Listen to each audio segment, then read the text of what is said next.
Shalom Bapak Ibu Saudara. Shalom.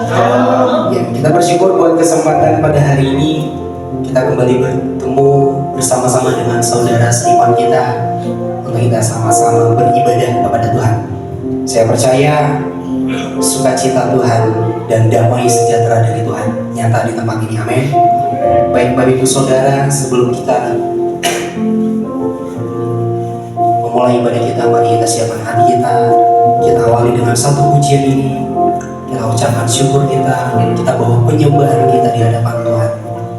Mari fokuskan hati dan pikiran kita di hadapan Tuhan.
Oh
ini dari Allah.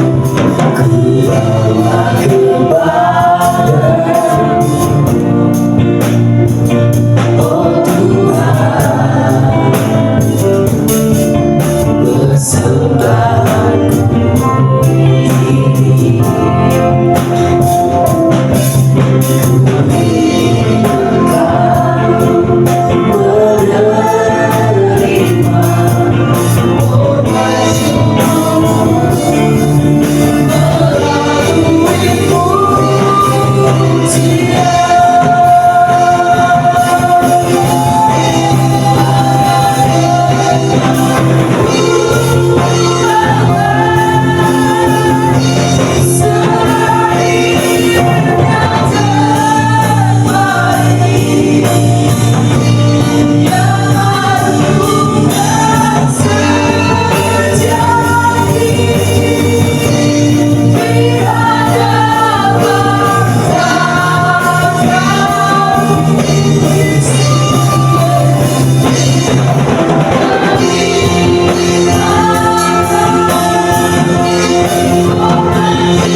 Allah yang berkuasa.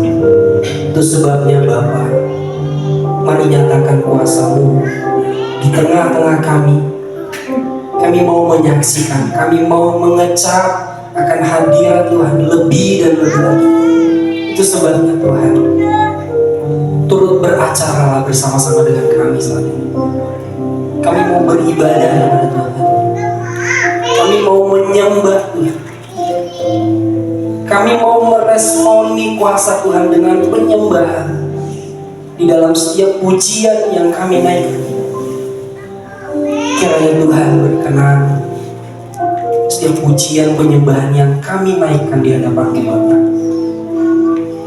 Biarlah sukacita, damai sejahtera nyata di tengah-tengah kami. Terima kasih Bapa. Kami siap untuk mengekspresikan sukacita dari Kristus dalam setiap kehidupan kami. Kiranya Tuhan yang selalu disenangkan di dalam pujian kami. Terpuji nama-Mu Bapa, dalam nama Tuhan Yesus kami berdoa. Amin. Shalom Bapak Ibu Saudara. Baik, saya undang Bapak Ibu Saudara untuk bangkit berdiri. Mari kita sama-sama kasih salam buat teman-teman saudara-saudari kita sebelah kanan, sebelah kiri. Katakan selamat hari Minggu. Selamat hari Minggu. Oke, baik Ibu Saudara. Sekarang kita mau sama-sama datang di hadapan Tuhan. Kita mau sama-sama bersuka cita di hadapan Tuhan. Saya mengajak Bapak Ibu Saudara untuk kita siapkan hati kita. Kita mau ekspresikan sukacita Kristus yang ada di dalam diri kita. Amin. Mari kita sama-sama angkat pujian ini. Gloria.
Selalu bersemangat untuk bersuka cita untuk Tuhan. Amin. Kita percaya bahwa Allah yang kita sembah adalah Allah yang bertata di atas kerajaannya. Amin. Mari kita sama-sama, kita mau bersorak-sorai di hadapan Tuhan, kita mau bersuka cita di hadapan Tuhan. Mari kita angkat satu pujian ini. Haleluya. Dia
Tuhan kita hadir di tengah-tengah kita. Amin.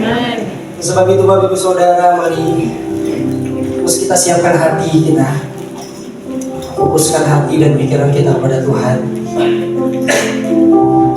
Mari kita sebentar akan mendengarkan kebenaran firman Tuhan. Mari kita angkat satu pujian ini untuk kita mengungkapkan bahwa kita ingin menyembah Tuhan, Tuhan yang hidup, Tuhan yang kita sembah di dalam Yesus Kristus.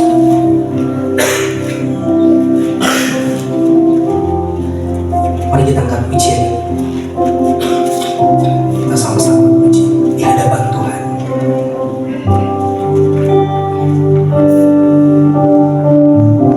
Kau mengenal hatiku, hamba batinku, tanpa harimu, bahwa daku membeli berlabuh dalam hangatnya kasih-Mu. Sejuta rasa di jiwa rindukan pelukmu Bapa. Izinkan ku untuk menyembah dengan apa yang ku punya. Tiada yang lebih berharga, hanya pribadi-Mu Bapa. Biarkan aku menyembah, hatiku milik-Mu sepenuhnya.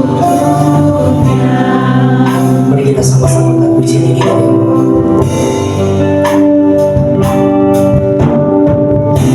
Kau mengenal hatiku, hamba batinku, tanpa harimu, bahwa daku mengalir berlabuh dalam hangatnya kasih-Mu. Sejuta rasa di jiwa rindukan pelukmu Bapa. Izinkan ku untuk menyembah dengan apa yang ku punya. Tiada yang lebih berharga, hanya pribadi-Mu Bapa. Biarkan aku menyembah, hatiku milik-Mu sepenuhnya. Sekali lagi kita akan pujian ini dari awal. Kau mengenal hatiku, hamba batinku, tanpa harimu, bahwa daku mengalir berlabuh dalam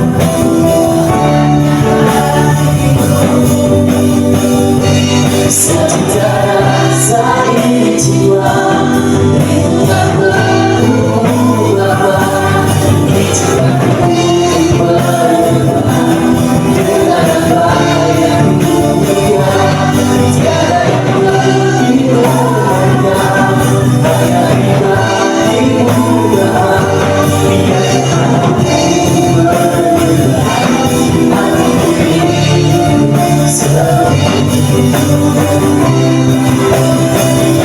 Sejuta rasa di jiwa rindukan pelukmu Bapa. Izinkan ku menyembah dengan apa yang ku punya. Tiada yang lebih berharga, hanya pribadi-Mu Bapa. Biarkan aku menyembah, hatiku milik-Mu sepenuhnya.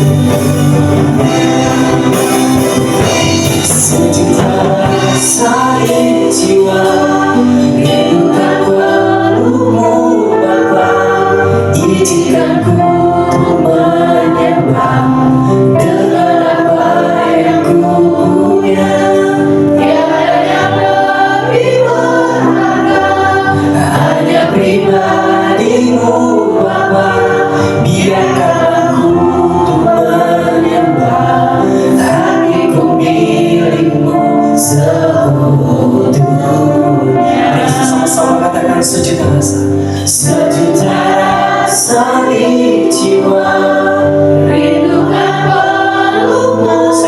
Bapak Ibu Saudara untuk bangkit berdiri. Dengan apa yang kurang, tiada yang lebih berharga, hanya pribadimu Bapa. Biarlah aku menyembah hatiku ini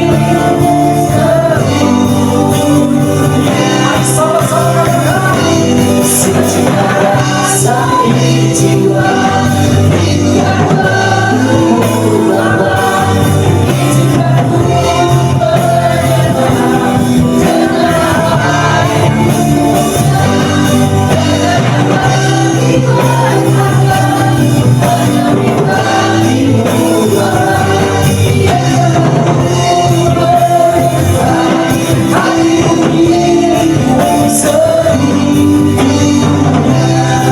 Mari kita sama-sama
beribadah kepada Tuhan.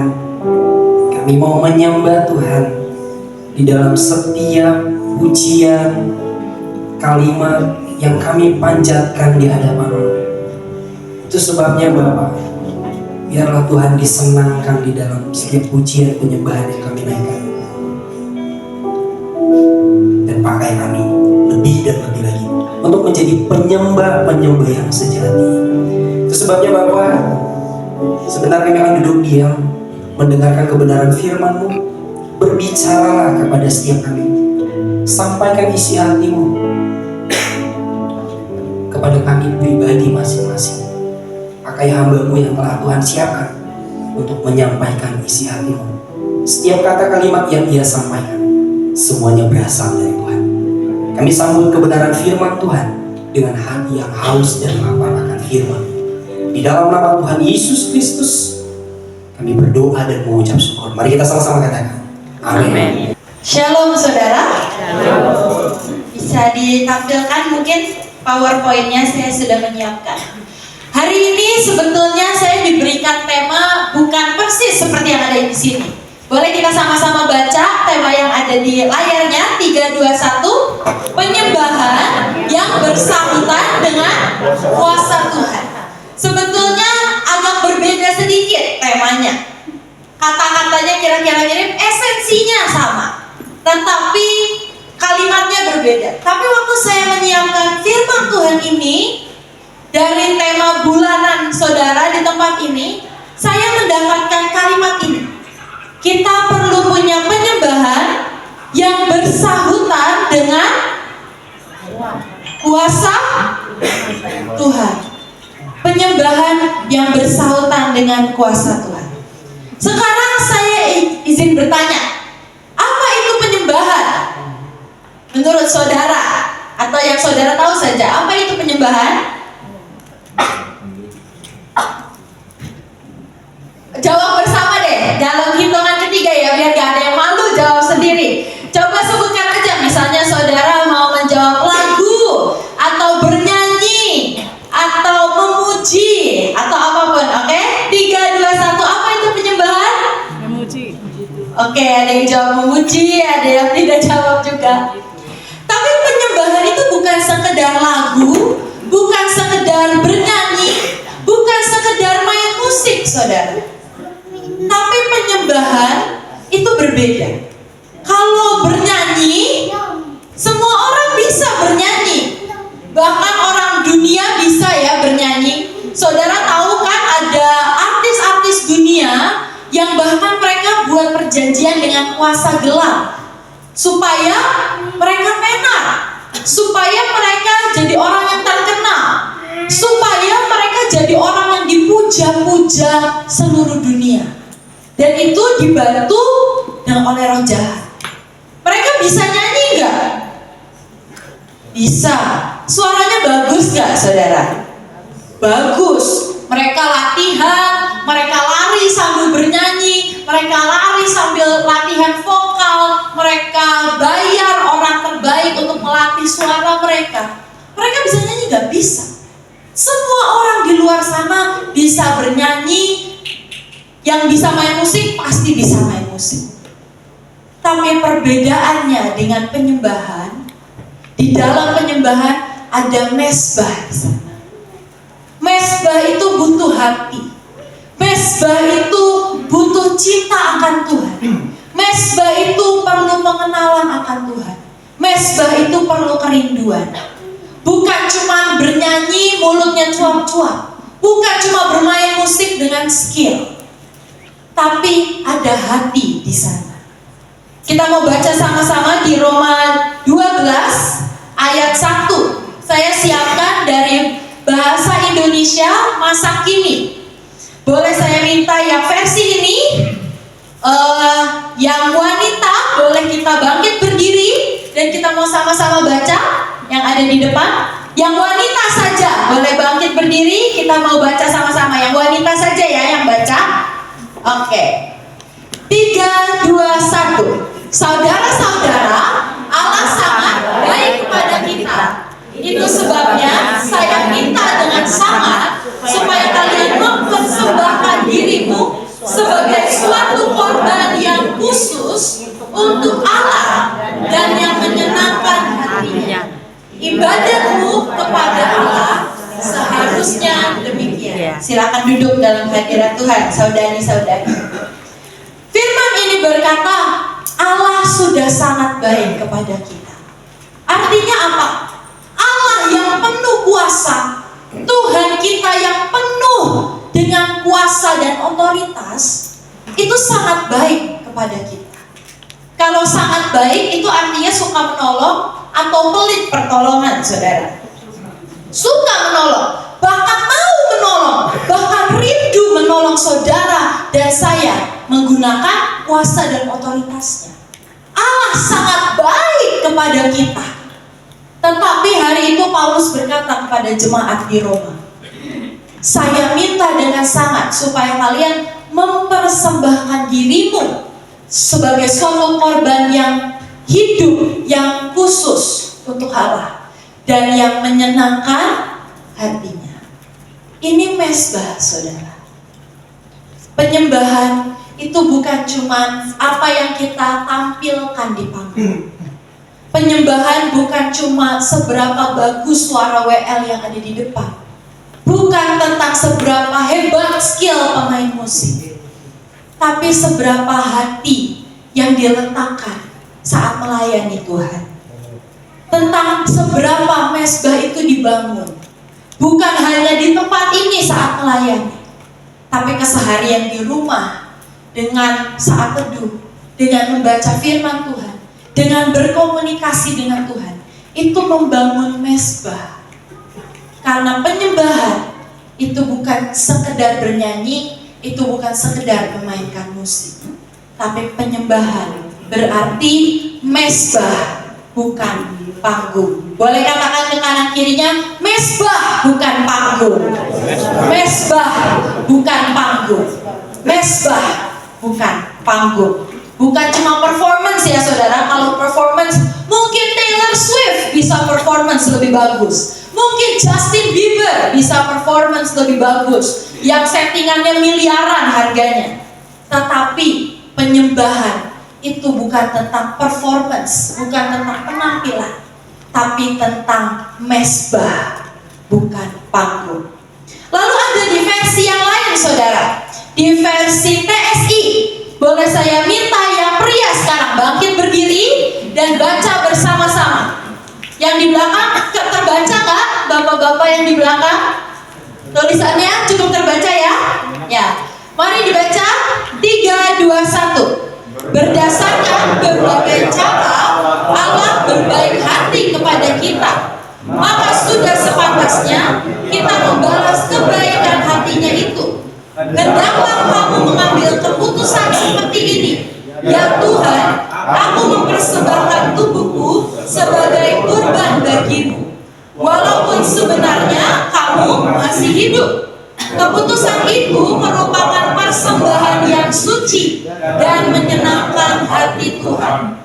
Dia akan memperbarui pikiranmu masing-masing, sehingga kamu bisa mengetahui apa kehendaknya bagimu dan apa yang terbaik dalam setiap keadaan. Kamu semua akan dimampukan untuk mengerti dan memilih apa yang baik, apa yang paling tepat, dan yang menyenangkan hati Tuhan. Silakan duduk, saudara-saudara. Di terjemahan ini kita mau lihat versi yang lain di kalimat terakhir, kalimat yang dua terakhir, maaf.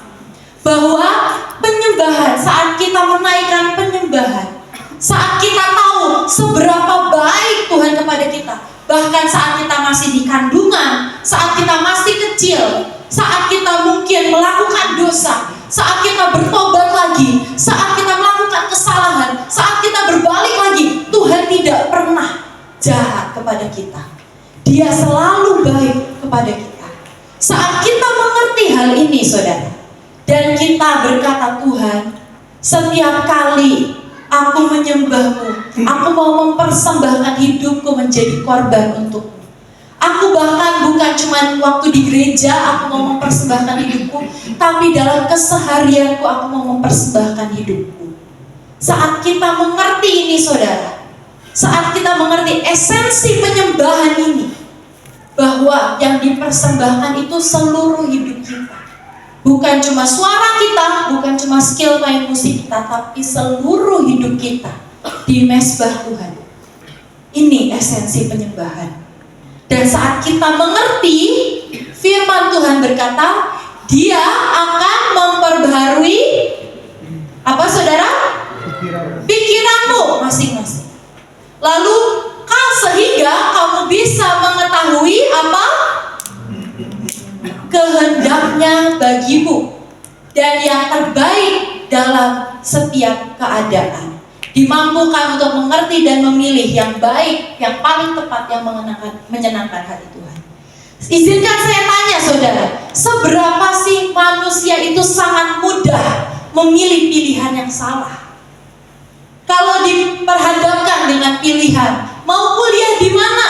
Misal, di Semarang atau di Solo. Kalau kita tidak mengikuti pemikiran yang dari Tuhan, kalau pikiran kita tidak diperbaharui oleh Tuhan, kita akan memilih apa yang kita pandang baik. Sangat mudah untuk manusia memilih yang salah. Mungkin saudara hari ini di tempat duduk saudara, saudara bisa merenungkan dan saudara bisa mengingat lagi, ada pilihan-pilihan di hidup kita yang kita pernah pilih dan itu salah, dan itu tidak tepat. Itu akhirnya tidak baik dan tidak menyenangkan hati Tuhan. Apakah ada saudara? Sebagian besar mungkin ada, atau semua pasti ada.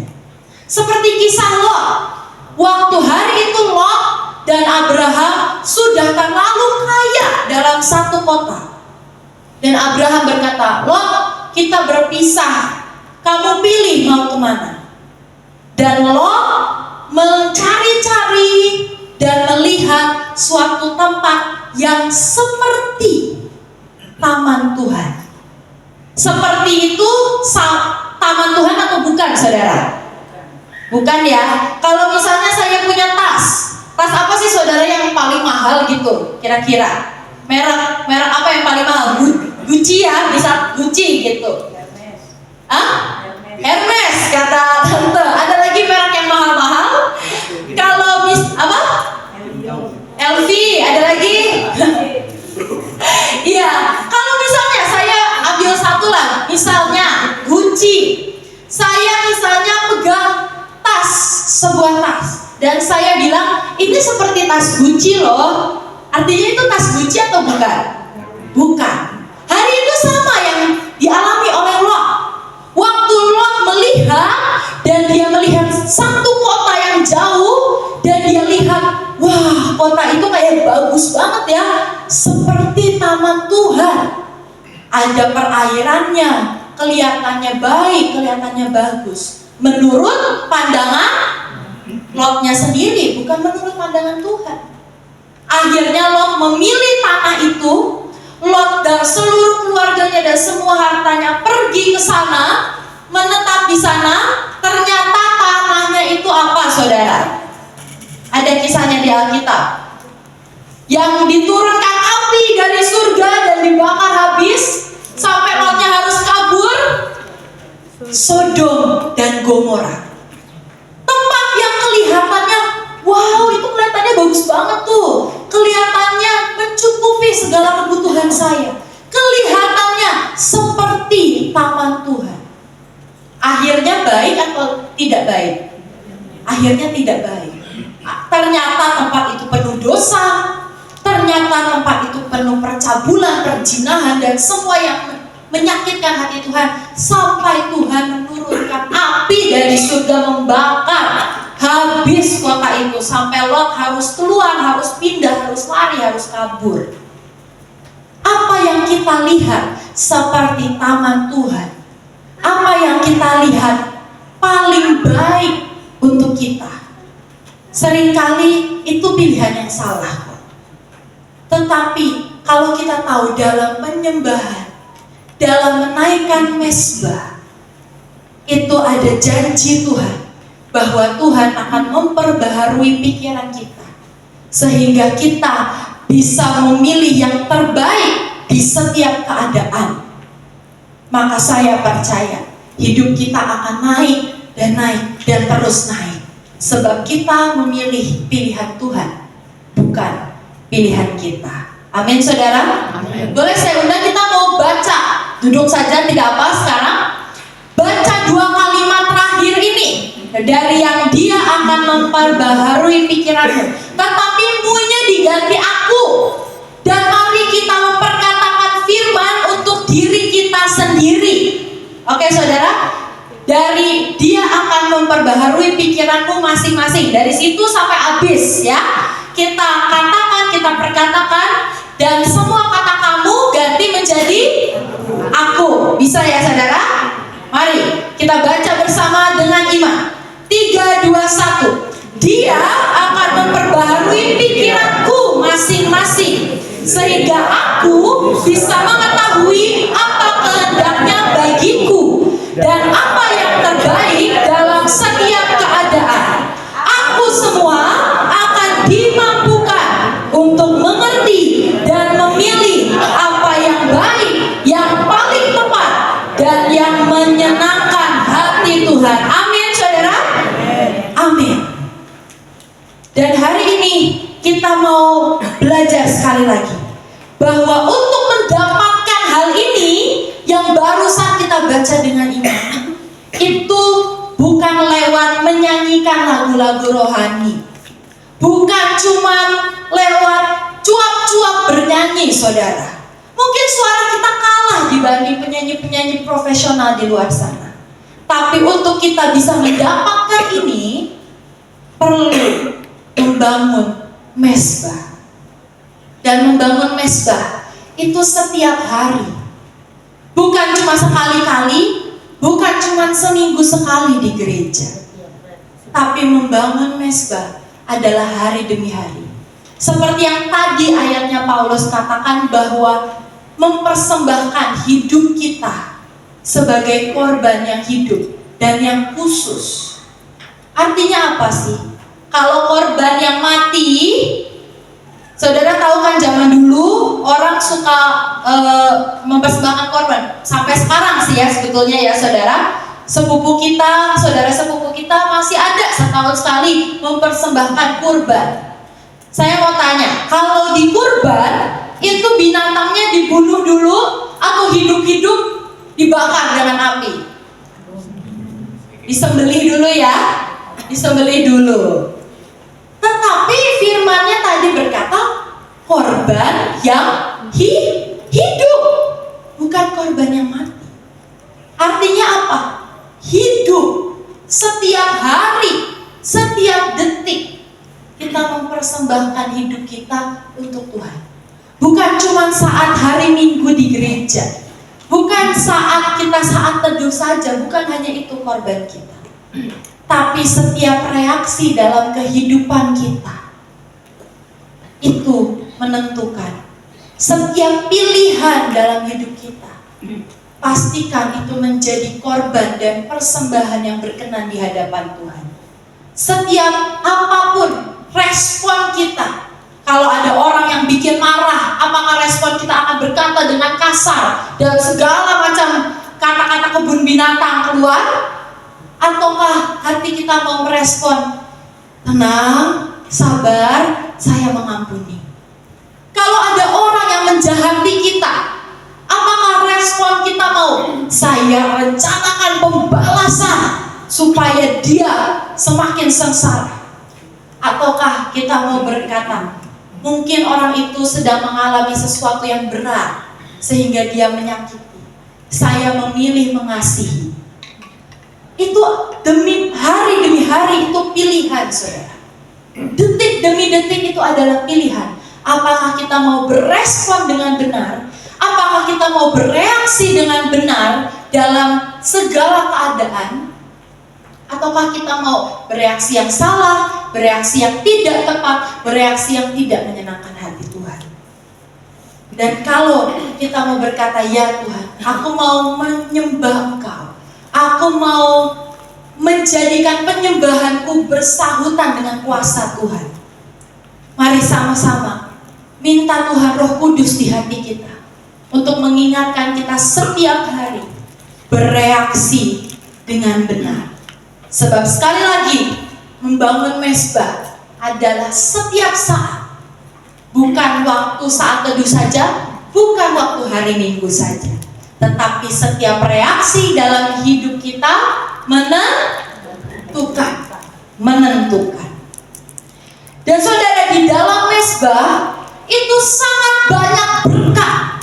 Bukan hanya yang tadi kita baca, bukan hanya yang tadi kita sudah perkatakan untuk diri kita, pembaharuan pikiran, memilih yang benar, menyukakan hati Tuhan, dan lain sebagainya. Bukan hanya itu, tapi di dalam membangun mezbah itu sangat banyak berkat.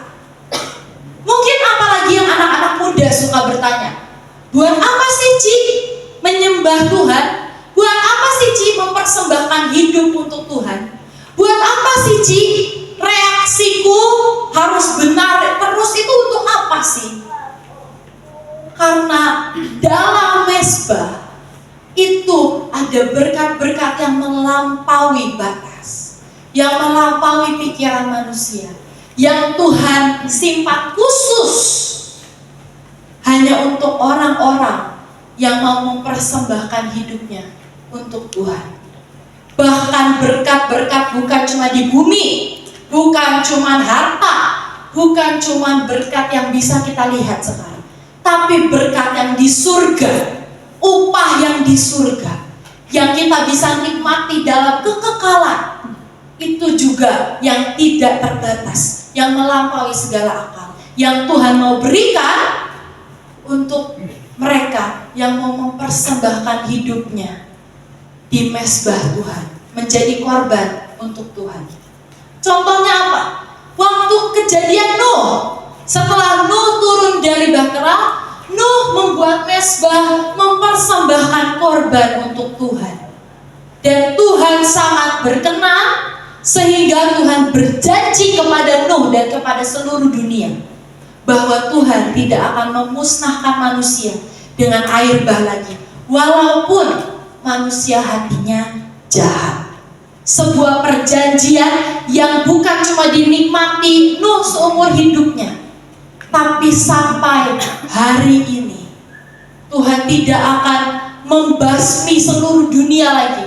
Ya, mungkin tetap masih ada tsunami, tetap masih ada banjir yang pernah terjadi. Tapi itu bukan seperti air bah yang seluruh dunia, saudara. Itu hanya sebagian kecil apa yang iblis rencanakan. Juga karena negara itu berbuat yang tidak menyenangkan hati Tuhan, maka itu bisa terjadi. Tetapi kalau kita tetap menyenangkan Tuhan, maka Tuhan pasti melindungi kita. Tetapi hari itu Tuhan berjanji kepada Nuh tidak akan memusnahkan semua yang ada di muka bumi sekaligus lagi dengan air bah. Dan kita semua masih ada di tempat ini, bahkan mungkin sudah pernah berdosa, sudah pernah salah jalan, kehilangan arah, membuat kesalahan, tapi masih ada di sini. Salah satunya karena Tuhan berjanji kepada Nuh. Dan kalau Tuhan berjanji kepada saudara, sebuah perjanjian yang kekal kepada saudara, dia pasti Tuhan yang menepatinya. Dia pasti Tuhan yang menepatinya. Juga ada cerita Abraham dan Ishak. Waktu Ishak mau dipersembahkan di atas mezbah oleh Abraham, akhirnya Tuhan membiarkan Ishak dibunuh atau tidak? Tidak ya saudara. Saudara tahu ceritanya? Tahu ya? Waktu Abraham dan Ishak mau mempersembahkan Ishak di atas gunung Moria, akhirnya Tuhan berkata, "Stop Abraham, sekarang aku tahu hatimu, bahwa engkau tidak segan-segan mempersembahkan anakmu yang tunggal demi aku." Dan tiba-tiba sudah ada kambing domba di sana, seekor yang siap untuk dipersembahkan, sehingga Ishak tidak perlu disembelih. Akhirnya kambing domba ini yang disembelih. Itu artinya apa sih? Penyediaan Tuhan. Jehovah Jireh, Dia Tuhan yang menyediakan pada waktunya. Waktu bangsa Israel berperang, mereka sangat ketakutan karena mereka tahu mereka kalah jumlah dari lawan mereka. Lalu Nabi Samuel mempersembahkan korban di atas mezbah. Dan akhirnya Tuhan memberi mereka kemenangan besar. Juga tentang Elia, di mana Elia harus menghabisi ratusan nabi Baal. Waktu Elia membangun mezbah, Tuhan menyambar dari surga. Tuhan menerima mezbah Elia. Dan akhirnya semua nabi Baal ini ditumpas habis. Dan masih sangat banyak puluhan mungkin saudara, tokoh-tokoh di Alkitab yang mempersembahkan mezbah. Dan ada berkat Tuhan di sana. Dan hari ini, mari kita berkata, aduh saya rugi deh kayaknya. Jangan kita berkata saya rugi kalau saya mempersembahkan hidup saya untuk Tuhan. Jangan saudara. Jangan sekali-kali kita berpikir seperti itu. Sebab kita justru diuntungkan sekali. Dan diberkati sekali. Saat kita bisa mempersembahkan hidup kita sebagai korban yang hidup untuk Tuhan. Dan itu mezbah kita, itu penyembahan kita yang bersautan dengan kuasa Tuhan. Hari ini saudara, sebelum saya tutup, kita mau bedah dua kisah di Alkitab tentang bagaimana penyembahan itu bisa bersautan dengan kuasa Tuhan. Apa hubungannya saat kita menyembah dalam roh dan kebenaran, dan Tuhan itu bisa mencurahkan pertolongannya, bisa menurunkan berkatnya, bisa menyatakan kuasa. Yang pertama dari kisah Raja Yosafat. Hari itu Raja Yosafat harus maju berperang. Tetapi waktu mereka berdoa, Tuhan berkata, taruh penyembah dan pemuji di barisan paling depan. Aneh ya saudara, mari kita pikir dengan logika. Kalau berperang nih, zaman dulu yang perangnya belum pakai pistol saudara, belum ada pistol zaman itu. Perangnya masih pakai pedang, pakai tombak, pakai perisai, pakai panah. Kira-kira yang patut ditaruh paling depan itu senjata apa saudara? Kira-kira coba. Tameng, ada yang bilang tameng. Apalagi? Mungkin pedang, tombak mungkin biar jauh ya gitu, biar musuhnya tidak bisa terlalu mendekat. Mungkin juga panah ya saudara, karena biar bisa menghabisi dulu musuhnya sebelum terlalu dekat. Betul, harusnya secara logika yang ditaruh paling depan itu tameng dulu. Tameng supaya semua senjata-senjata musuh, panah-panah musuh dan lain sebagainya itu setidaknya tidak bisa mengenal barisan paling depan. Karena biasanya barisan depan itu kan mereka yang sangat tangguh ya saudara, yang sangat kuat gitu. Lalu setelah tameng mungkin ada tombak, terus ada pemanah, ada yang memegang pedang di belakangnya. Secara logika manusia kalau berperang ya begitu barisannya. Tetapi hari itu cara Tuhan adalah taruh penyembah pemuji di barisan paling depan. Sekali lagi kita berpikir dengan logika manusia saudara. Kalau mereka ditembak aja pakai panah, mudah kan untuk habis, mudah kan untuk tergeletak, mudah kan untuk meninggal, sangat mudah. Tetapi saat taat dengan Tuhan, hari itu Raja Yosafat taat kepada Tuhan. Ya Tuhan, oke, saya akan taruh penyembah pemuji di depan dan akan bersorak-sorai menyanyikan pujian di depan itu. Dan singkat cerita, waktu itu dilakukan dalam ketaatan dan mereka menyembah Tuhan, mereka memuji Tuhan, mereka bersorak-sorai. Tiba-tiba kita bisa baca di ayat ini, dibuatlah Tuhan bangsa Israel, Amon dan Moab, dan orang-orang dari pegunungan Seir yang hendak menyerang Yehuda, sehingga mereka terpukul kalah. Ini musuh-musuh dari Yehuda. Hari itu Israel dan Yehuda kan terpisah. Ini pertempuran Yehuda dengan Raja Yosafat. Dan tiba-tiba Tuhan melakukan kuasanya. Tuhan menyatakan kuasanya. Hari itu mereka bukan menang oleh pedang, mereka bukan menang oleh tombak, mereka bukan menang oleh panah, mereka bukan menang oleh pahlawan-pahlawan yang gagah berani, yang kekar, yang kuat. Tetapi mereka menang dalam supranatural, saudara. Mereka menang dalam kuasa Tuhan. Karena apa?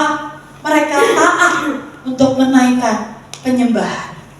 Ada kisah lain, yaitu Paulus dan Silas.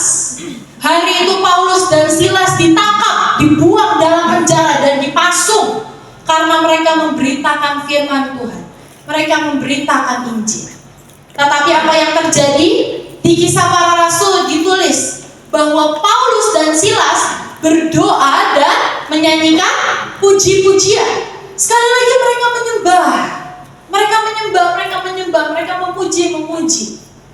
Dan tiba-tiba apa yang terjadi? Seketika itu juga terbukalah semua pintu dan terlepaslah belenggu mereka. Lewat penyembahan, kuasa Tuhan dinyatakan.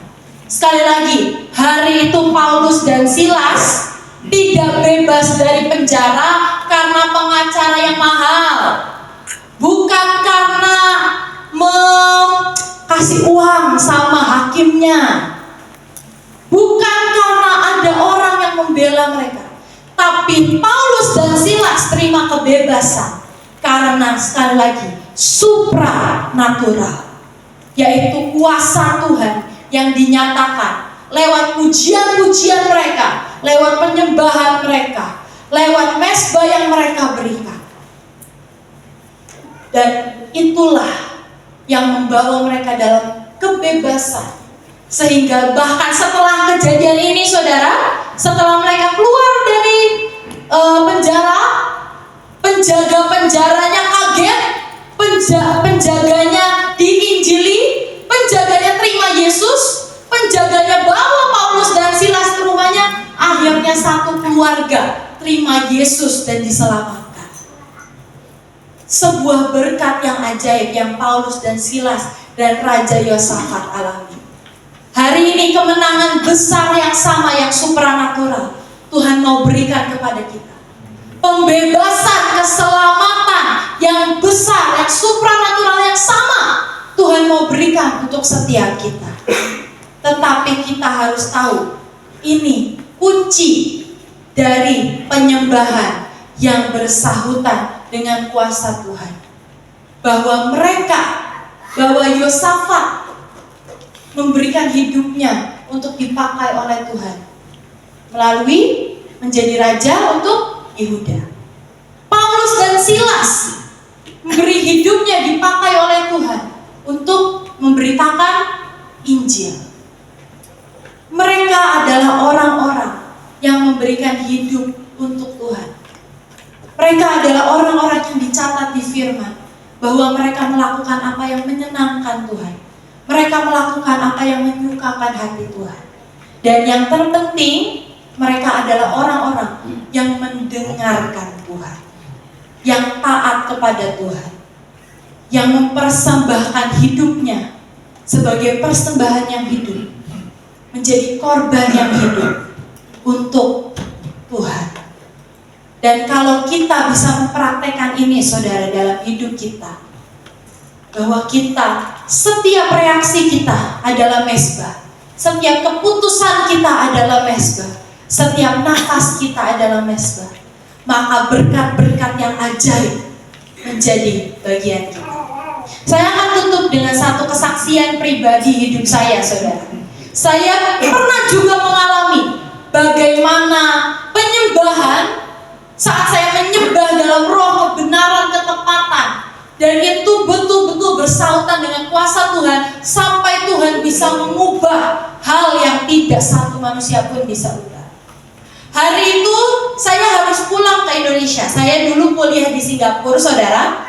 Dan hari itu saya harus pulang ke Indonesia karena saya harus menjadi pendamping. Saudara tahu ya, kalau orang menikah itu pengantin wanitanya suka ada pendamping perempuan lainnya atau teman baiknya gitu. Dan yang akan menikah ini adalah ketua anak muda saya waktu di Bekasi, ketua pemuda Koko dan Cici rohani saya, yang saya sudah kenal dari saya umur 2 tahun. Jadi kami begitu dekat, orang tua kami juga begitu dekat di gereja. Dan saya harus datang, pokoknya saya punya banyak tanggung jawab di pernikahan itu, sehingga saya harus datang. Waktu saya beli tiket, akhirnya sudah beli tiket, sudah urus semuanya supaya bisa pulang ke Indonesia. Saya sudah beli barang-barang yang mereka titip dari Singapura untuk pernikahan. Saya sudah siapkan, sudah beli, sudah siap untuk ke Indonesia. 2 minggu sebelum saya terbang ke Indonesia, tiba-tiba paspor saya ini ternyata ada di tas saya yang bagian dalam. Dan saya mau cuci tas saya supaya pulang ke Indonesia tasnya bersih. Waktu setelah nyuci, sudah kering, saya baru ingat, waduh, ada paspor di dalam tas itu. Dan akhirnya paspor ini rusak, saudara. Karena kena basah, tintanya luntur, foto sayanya jadi kayak gak ada warnanya, semuanya rusak, luntur. Dan saudara tahu ya, kalau kertas kena air itu jadi bergelombang. Dan itu tidak bisa di-scan. Dan sebetulnya menjadi dokumen yang tidak legal. Dan hari itu saya cari cara bagaimana supaya bisa memperbaharui paspor ini dalam 2 minggu. Saya pergi ke KBRI, di KBRI Singapura, Kedutaan Besar Republik Indonesia di Singapura. Saya coba, bisa nggak ini dengan cepat? Gimana saya bikin paspor baru dan lain sebagainya. Ternyata prosesnya panjang, butuh sebulan. Sehingga saya tidak bisa ganti paspor karena 2 minggu lagi harus pulang ke Indonesia. Akhirnya singkat cerita, saya mulai berdoa. Saya kabari kedua orang tua saya. Orang tua saya berkata, aduh Kenis, kamu betul-betul harus berdoa loh. Ini ada kasus yang barusan terjadi. Ada artis dari Australia itu jalan-jalan ke Bali. Waktu di Bali, paspor dia itu juga kena air, tapi cuma di ujungnya aja, cuma sedikit di ujungnya kena air karena minum tumpah. Dan dia tidak boleh pulang katanya ke Australia. Dia harus menetap di Bali ekstra sebulan dan mengganti paspornya di KBRI atau Embassy Australia di Indonesia. Dia tidak boleh pulang ke Australia. Dan itu saya panik sekali. Aduh, kalau itu artis saja yang maksudnya mungkin punya koneksi, artis yang punya kepentingan di negaranya, mungkin harus manggung dan lain sebagainya, itu aja tidak boleh pulang ke Australia. Bagaimana saya ya? Bisa nggak ya pulang ke Indonesia? Akhirnya saya mulai berdoa, Tuhan bagaimana, apa yang harus saya lakukan? Dan tiba-tiba Tuhan berfirman, dan Tuhan memberikan sebuah impresi di hati saya. 1 jam sembah Tuhan, 1 jam setiap harinya. Hari itu ada firman yang turun dalam hidup saya, bahwa waktu Yesus mau naik ke atas kayu salib, Yesus membawa 3 muridnya untuk berjaga-jaga. Dan Yesus berkata, tidak bisakah kamu berjaga-jaga 1 jam saja? Dan dari firman itu saya ambil, saya imani, ya saya akan berjaga-jaga dalam penyembahan 1 jam setiap hari, untuk mengawal bagaimana caranya saya tetap bisa pulang ke Indonesia. Akhirnya 2 minggu itu saya lakukan. Setiap hari saya nyembah 1 jam. Setiap hari saya nyembah 1 jam, nyembah 1 jam, nyembah 1 jam. Sambil saya pulang balik terus ke KBRI mengurus bagaimana supaya paspor ini bisa dipakai untuk pulang. Tapi sampai di hari dimana saya harus pulang pun, tetap KBRI bilang tidak bisa. Kamu coba saja dengan paspormu yang rusak ke airport. Kalau tidak percaya, coba saja. Yang saya tahu harus tunggu 1 bulan untuk diproses semuanya. Akhirnya hari dimana saya harus pulang, saya memberanikan diri membawa paspor yang rusak ini beserta semua barang yang harus saya bawa. Saya siap untuk pulang ke Indonesia. Saya bawa paspor ini, saya sampai di loketnya dan saya sudah punya tiket. Saya berkata saya mau check in, saya mau masuk ke dalam ke ruang tunggu supaya bisa terbang dan lain sebagainya. Waktu saya kasih paspor saya, dibuka, dia bertanya langsung, "Hah, ini paspornya kenapa, Bu?" Saya jelaskan, "Iya, kena air dan lain sebagainya." "Ya udah sebentar, saya tanya dulu ya ke manajer," kata orang loketnya. Saya tanya dulu ke manajer, apakah paspor ini bisa untuk terbang. Akhirnya dia ke belakang, cukup lama, tiba-tiba dia kembali, dia bilang, "Tapi kamu udah ke KBRI Indonesia di Singapura," maksudnya KBRI Singapura, "sudah ke sana?" Saya bilang, "Iya, saya sudah ke sana. Ini saya ada bukti formulirnya untuk ganti paspor. Tapi katanya tidak bisa, harus sebulan dan saya harus pulang hari ini. Saya sudah beli tiket." Akhirnya setelah dilihat formulir itu, setelah dia tanya kanan kiri, gimana ya, tiba-tiba orang loket itu berkata, "Oke, gak apa-apa. Nanti setelah balik lagi langsung diganti ya paspornya." Akhirnya paspor saya dikembalikan, tiket saya diberikan, saya bisa masuk, saya bisa pulang ke Indonesia, dan saya bisa kembali lagi ke Singapura dan bisa mengganti paspor. Sebuah kuasa Tuhan yang ajaib. Tidak ada satu orang pun yang bisa mengada-ngada seperti itu kalau bukan Tuhan. Tidak ada satu orang pun di Singapura yang bisa membantu saya hari itu. Bahkan duta besar, kedutaan besar, kantor Indonesia di sana, tidak ada yang bisa membantu. Tetapi saat Tuhan berfirman, "Naikkan penyembahan setiap hari 1 jam," dan saya melakukan dengan taat, tiba-tiba itu bersahutan dengan kuasa Tuhan, dan kuasa Tuhan dinyatakan. Dan saya percaya ada berkat yang sama, bahkan lebih, untuk kita semua alami di tempat ini. Jangan cuma puas mendengar, saudara. Jangan cuma puas, "Oh ya keren ya kesaksiannya." Jangan cuma puas, "Oh ya keren ya apa yang terjadi di Alkitab." Tapi mari rindukan untuk setiap kita, pribadi lepas pribadi, mengalami yang sama, bahkan yang lebih besar. Amin, saudara. Amin. Saya undang untuk pemusik bisa kembali dan kita akan tutup dalam doa. Mari kita tutup Alkitab kita. Kita pejamkan mata, fokuskan hati kita kepada Tuhan. Mari kita berdoa. Tuhan, terima kasih kami punya Tuhan yang berkuasa atas alam semesta dan semua isinya. Kami sangat bangga bahwa Engkaulah Tuhan kami, bahwa kami menyembah Tuhan yang hidup. Maka dari itu kami juga mau Tuhan untuk mempersembahkan hidup kami menjadi korban yang hidup bagimu.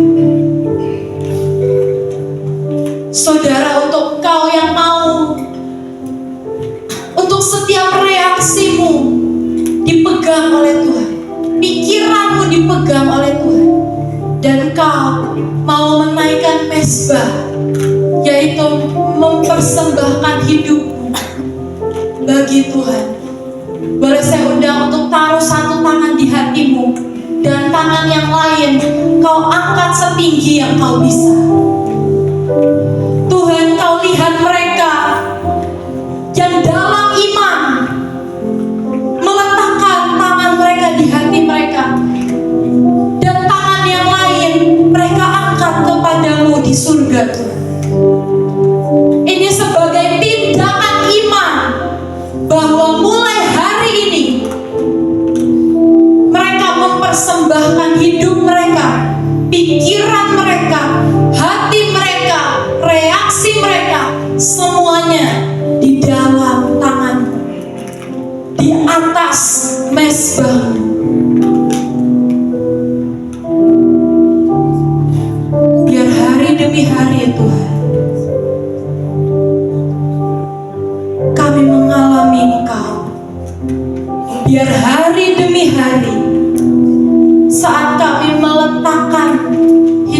kami di mezbah dan menaikkan mezbah itu, hari demi hari kami akan lihat penyembahan kami bersahutan dengan kuasa Tuhan.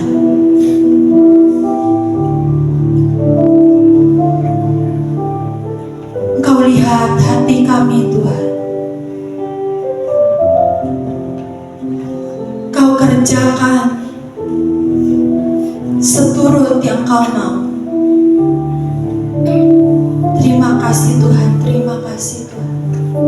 Kami percaya berkat yang ajaib, berkat yang melimpah yang tertulis di kitab kehidupan dari semua tokoh-tokoh yang menaikkan mezbah, itu juga kami terima, itu juga kami warisi, itu juga terjadi dalam hidup kami, sehingga kami mengalaminya bahkan lebih bersama dengan Kau.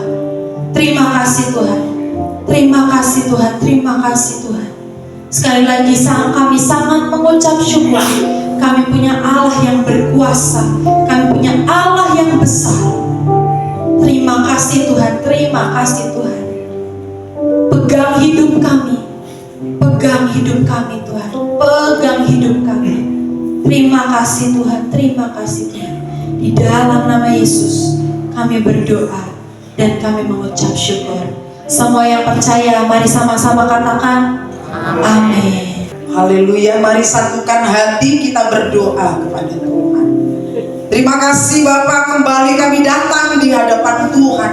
Di akhir ibadah ini kami datang mengucap syukur atas hadirat-Mu, atas anugerah-Mu yang Kau berikan bagi kami, atas setiap pujian penyembahan yang kami bawa di rumah-Mu ya Tuhan, yang menjadi satu dupa yang harum yang menyenangkan hati Tuhan.